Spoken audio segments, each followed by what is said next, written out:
Frontier Town, the saga of the Roaring West.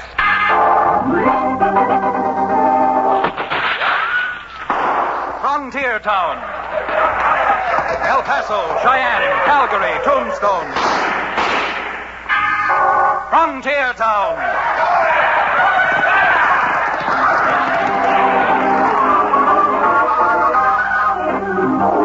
Here is the adventurous story of the early West, the tamed and the untamed. From the Pecos to Powder River, Dodge City to Poker Flat. These are the towns they fought to live in and lived to fight for. Teeming crucibles of pioneer freedom. Frontier Town!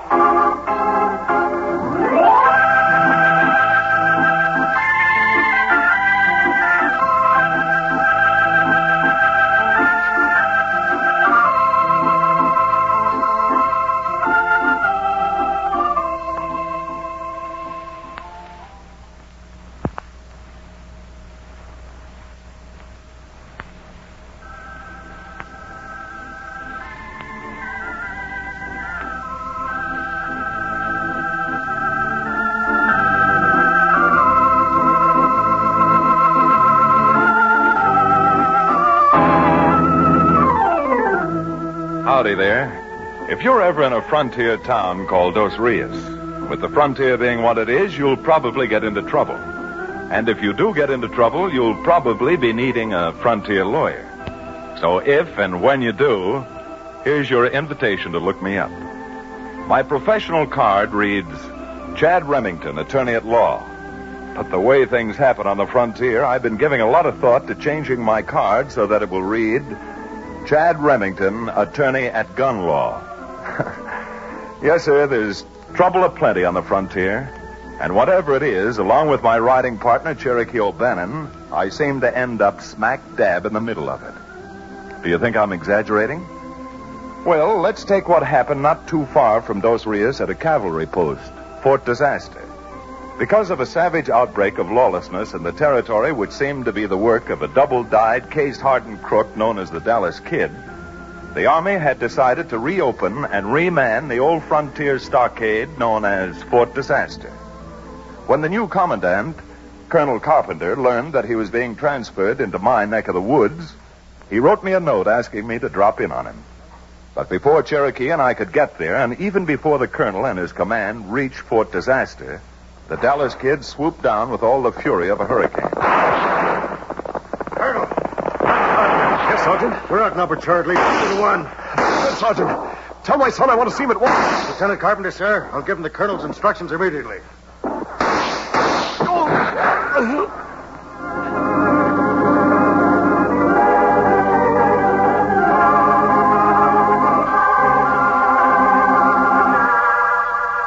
And so it was that when Cherokee and I arrived at Fort Disaster, Colonel Carpenter was dead.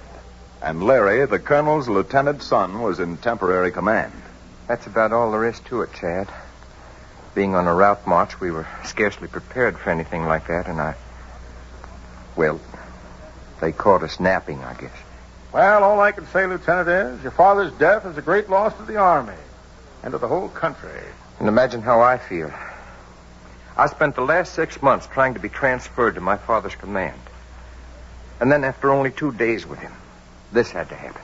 Well, Larry, I'd cut off my right arm to bring your dad back if it would do any good. I don't suppose he ever told you, but a few years ago he got himself badly shot up saving my life. No, he never did. But you know Dad. He never talked very much. But since we can't bring him back, I can certainly help you with your mission out here. Well, that's the least we can do. Are you sure, Larry, that it was the Dallas Kid who attacked you? As sure as I can be. They weren't Indians or other troops. Besides, who else would want to keep the cavalry out of here? Yes, I suppose you're right. Have you any information at all on this Dallas Kid? Well, if we had, do you think I'd be sitting around here? If we could find his hideout, we'd blast him out with Gatling guns. All I know is that he must have more spies than the entire Army.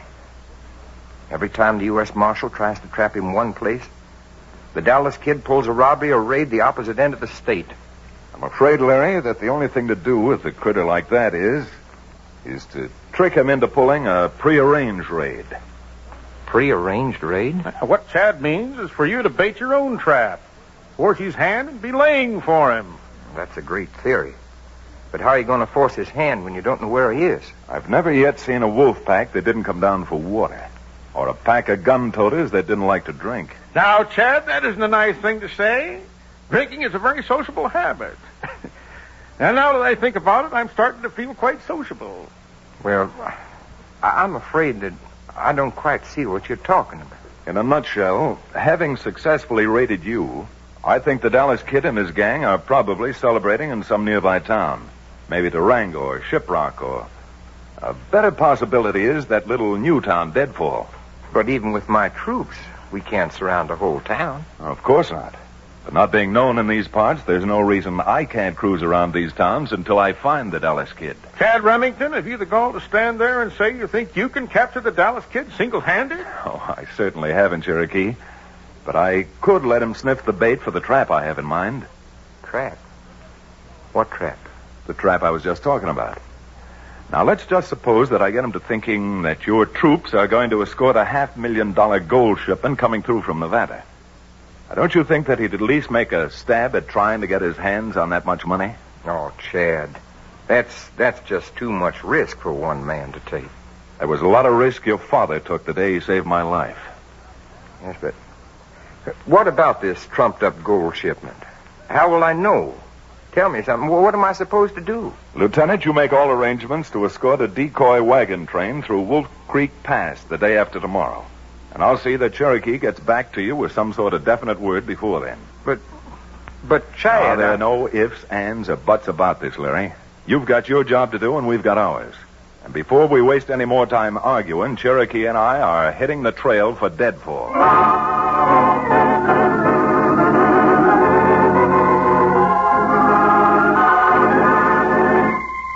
The night was half gone by the time we reached Deadfall. And being a new town of only 14 buildings, 11 of which were saloons, it was another few hours before I could pull Cherokee away from the various bars as we looked in desperation for someone who might seem to be the Dallas Kid. As Cherokee and I made our rounds, the Kid himself was enjoying life, according to his lights, in the Bobtail Straight Bar. How about it, Bella? Another bottle of champagne? Sure. I got lots of time, and you got lots of money. You'd like lots of money for yourself, wouldn't you? I ain't working here just for the excitement. Yeah. Now, don't turn around. Just look in the mirror. See that Jasper with the gray hair sitting behind us at that third table drinking a beer? Yeah. That's Matt Fitzgerald. He rides shotgun for Wells Fargo. You're all right, Bella. You know what goes on. In this business, a girl's got to. I learned a long time ago to keep my eyes open and my mouth shut. Meaning what? Oh, for example, I can tell you where you come from the clothes you're wearing. But I ain't going around telling anybody. Where do I come from? Texas. What part of Texas? Northeast Texas. Couldn't call the town, could you? That's easy. Dallas. You're all right, Bella. All right. Just as long as you keep your mouth shut. What about, Matt Fitzgerald, Dallas? I notice he's been watching you. Go on over. Sit with him. What for? For money. If you happen to let me know when Wells Fargo is hauling money, you get 10%. Don't go away. I'll be back. Right back.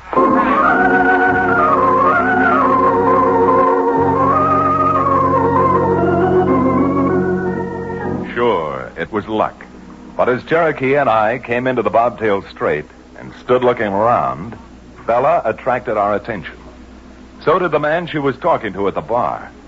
When I saw her leave the bar and head for a table, I had a feeling I might find something out. So I turned to Cherokee and... Cherokee, wait for me outside. But, Chad, we only... Outside, Cherokee, and fast. I'm going over and sit at that empty table right behind the one the girl's sitting down there. Now, go on, vamoose.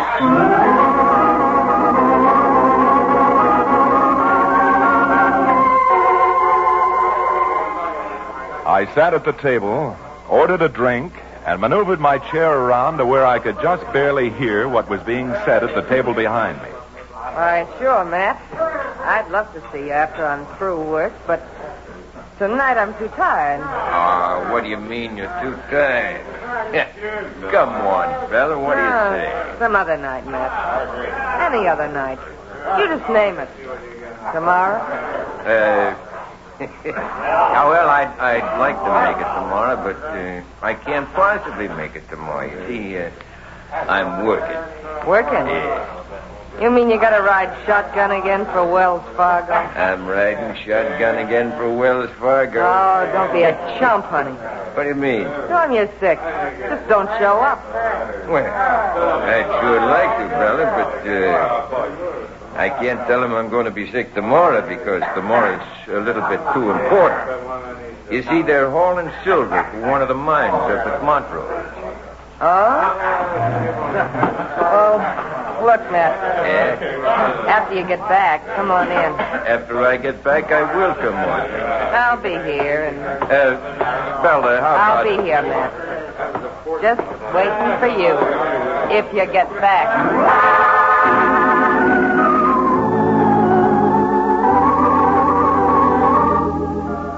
It was luck, all right. But now that I had the same information the Dallas Kid was getting, I paid for my drink, hustled outside, and held a little powwow with Cherokee. But how in the name of Billy Blue Blazes do you know that's the Dallas Kid who was at the bar? I don't, Cherokee, for sure. But I am sure that Maverick was up to no good and just wanted the information about the Wells Fargo shipment. So? So you and I are getting that silver off the Wells Fargo wagon before they do. And you're taking it to the lieutenant over at Fort Disaster. I'm taking it. What's going to happen to you? Well, Cherokee, I'm going to do a very stupid thing right after we hold up that Wells Fargo wagon. I'm going to be so stupid that I'm going to get myself caught.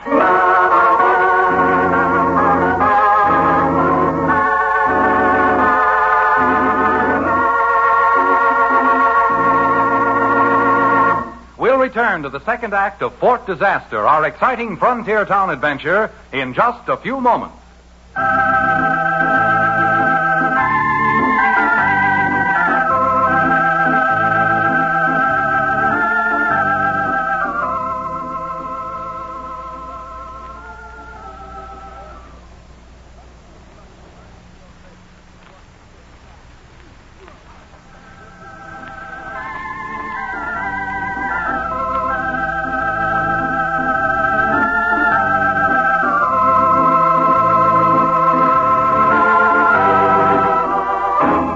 And now, Frontier Town.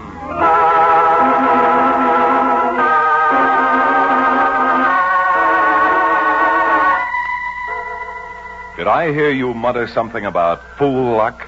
Well, if you did, you're right both ways from the middle. I was a fool, and we certainly played in luck.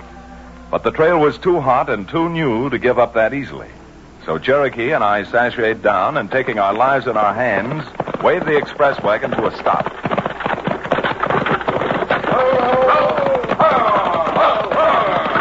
Sorry to hold you up this way, but...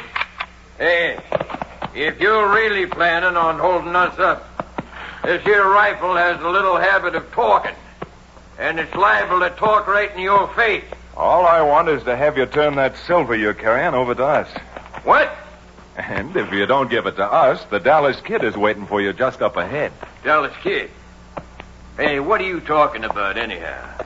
It isn't what I'm talking about, Matt. It's what you talked about last night in the Bobtail Straight Bar to a young so-called lady by the name of Bella. Bella? Wait just a minute. What do you know about Bella? Why, you unmitigated imbecile? Didn't you realize she was pumping you to find out about this shipment? Now, if you're looking for credentials, we got plenty of them. What I want to do is to have my partner here take the strong box with the silver in it over to Fort Disaster for safekeeping for a while. Let your partner take the strong box? Yeah. Just a minute. What's the idea of that? Well, I want to see if we can't make the Dallas Kid think I'm a bigger crook than he is.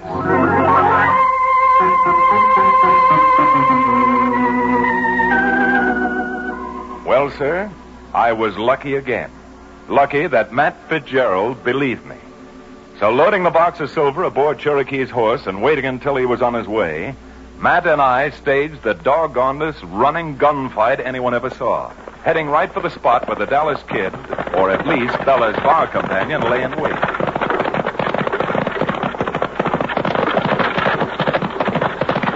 All right, boys, grab those bridles and pull that wagon to a stop.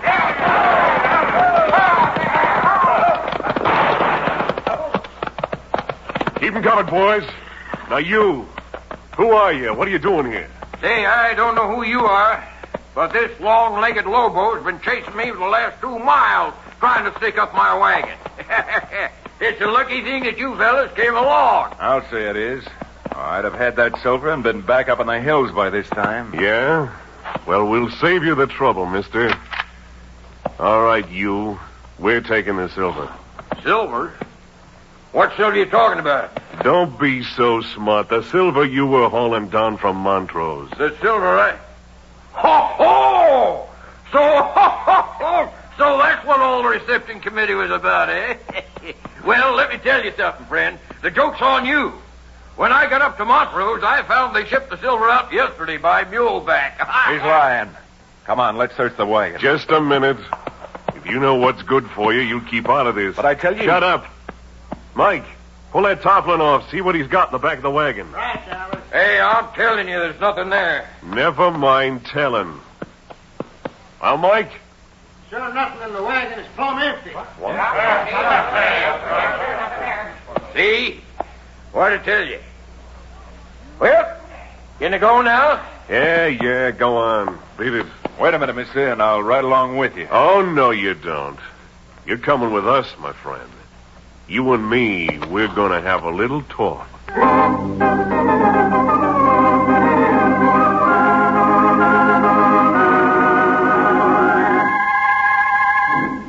You didn't think you were the only one who could find out about that silver shipment, did you? That's not answering my question. I asked you how come you figured you could take that Wells Fargo wagon alone. I never found the game yet where I needed someone to back my play. Pretty salty, ain't you? No. Just figure I got a good head on my shoulders. You keep talking like that, and I'll blow the head right off your shoulders. I don't think you could. Oh, no? No. You need a gun for that. Only you haven't got a gun anymore. I've got it. Mister, you are fast.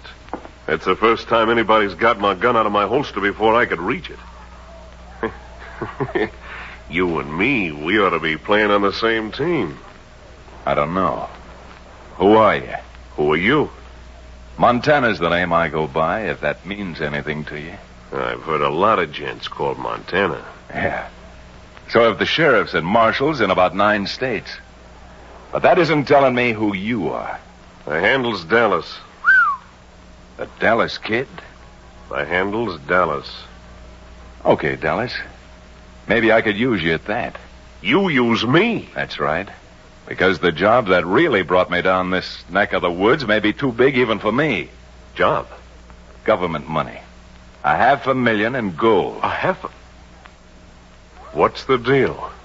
50 to me, 50 to you and your boys. Fair enough. Where is the dinero? It's coming. Coming in army wagons. But don't let that worry you. I know when and where, and I got the whole thing figured out. All you got to do is... I got something here for you. Come on, you blasphemous bushwhacker, let me go. Who's this, Mike? When we split us right back to town, we came across this lummox, and what do you think he was toting? That silver box off the Wells Fargo wagon. What? Why, Let me handle this, Dallas. Now listen, you red-nosed, pasty-looking scarecrow. You got about 3 seconds to start talking. We want to know who you are and if you work for Wells Fargo. I said I wanted an answer. Billy Blue Blazes, what sort of a yellow-spined creature are you taking advantage of an old man? Now, are you going to answer my question? Take it easy, Montana. He's so scared now he can hardly talk. He won't be able to talk when I get through with him. Now, where did you get that silver? Well, the mine hired me. I was supposed to pack it down because they were afraid the wagon would be held up. I think you're lying. I don't think he's lying. Remember what the shotgun guard said? Yeah, and I think he was lying, too. Well, it'll be the last lie this one will tell because I'm going to... Hey, don't it, Montana, you loco. You don't want any gunplay in here. You'd only bring the whole town running. And then where'd we be with... Well, you know what I'm talking about. Well, okay. I still think he's lying, though. And before he makes any more trouble for us, have some of your boys tie him up. Tie him up? What for? Because I got an idea how we can use this crummy old saddle bum up at Wolf Creek Pass when the government tries to get their gold shipment through.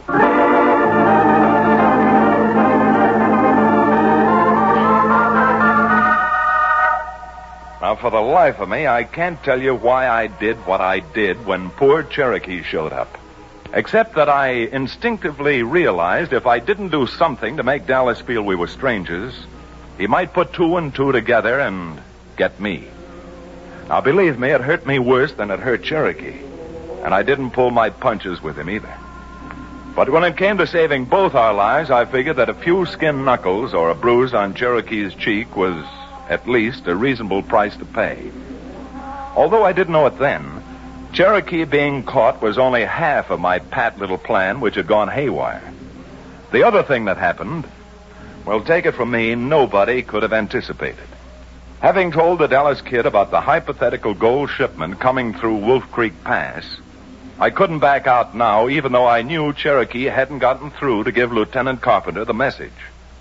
But while I was debating what I'd tell Dallas when the wagons didn't show up, out at Fort Disaster, the lieutenant got a surprise of his own. Sergeant, this just doesn't make sense. See, Chad promised that Cherokee would bring word back to us if we were supposed to drive those decoy wagons through Wolf Creek Pass. I know that, Lieutenant. But the courier just brought in this message, and as you can see, it's official. Signed by the adjutant himself. And they're shipping $100,000 in gold for payroll purposes. Oh. Well, while we're out trying to protect the actual wagon train, what happens if Chad does succeed in getting the Dallas Kid and his gang up into Wolf Creek Pass? I'm sure I don't know, Lieutenant. But this is an order signed by the adjutant to the commanding general of the area. And if, begging the lieutenant's pardon, I know that old curmudgeon, well, you'd better be having the bugler blow boots and saddles and getting the troops ready to ride.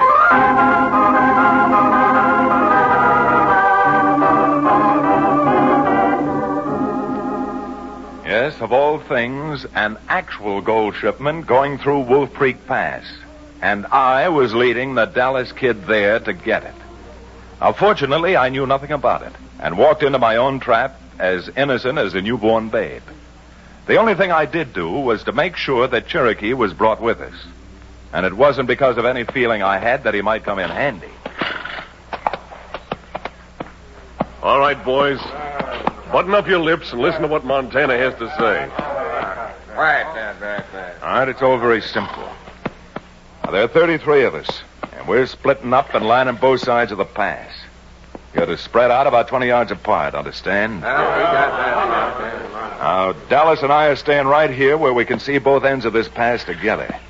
When we figure that we got them hemmed in, we'll throw the first shot from here. That'll be the signal. That's a good idea. And remember, there's to be no shooting until the first shot from up here. Now, go on. Get to your places. All right.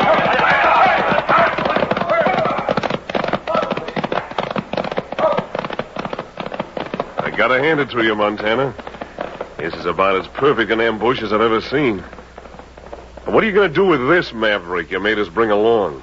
You said you had some way you were gonna use him, too. I have.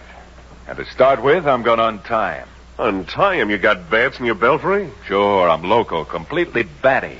Now, don't you see, if we untie him, and then when the shooting starts, we put a slug through him and leave him down there, and they find him, they'll figure that not only did he swipe the Montrose silver shipment, but also was the Jasper behind this deal. Say, that's really thinking. Sure. Knowing who he is, they'll figure that he was behind the whole thing. And when they bury him, they'll think they got the man they've been looking for. Here. Hold your hands out while I cut those ropes. Chad, how are we ever going to get out of this? I don't know, Cherokee, but... Hey, Montana. Here come the army wagons now. Army wagons? Oh, Billy Blue Blazes, Chad, he's right. See, down there. 3 U.S. Army wagons. It's the real thing. What in blazes are you two talking about? Why, we were just... Cherokee, quick, lend me a hand. What, you... Wait, double Chad, I got his gun. Don't let him fire it, Cherokee. If those men hear it, they'll think it's a signal to attack. I'll run through it. Gonna flood. I got his gun, Chad. I've found his jaw.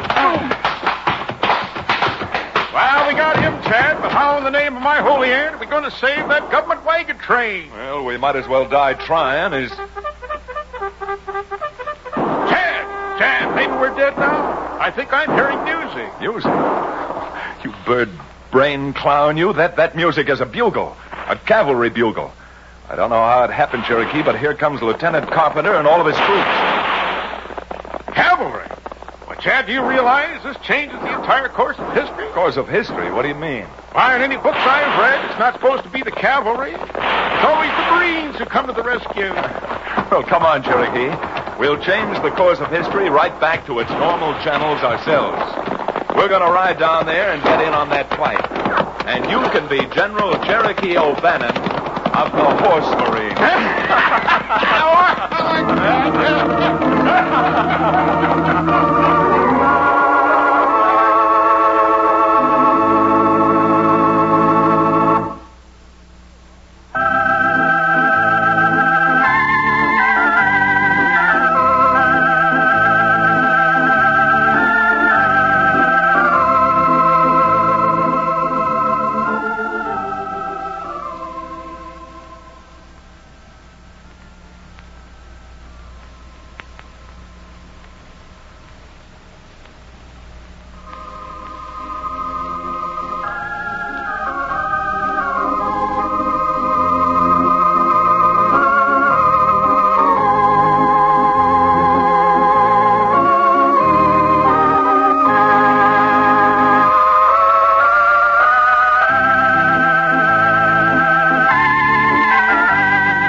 Frontier Town, starring Reed Hadley and featuring Wade Crosby, is a Bruce Ells production. Supervised and directed by Paul Franklin. Music written and played by Ivan Ditmars.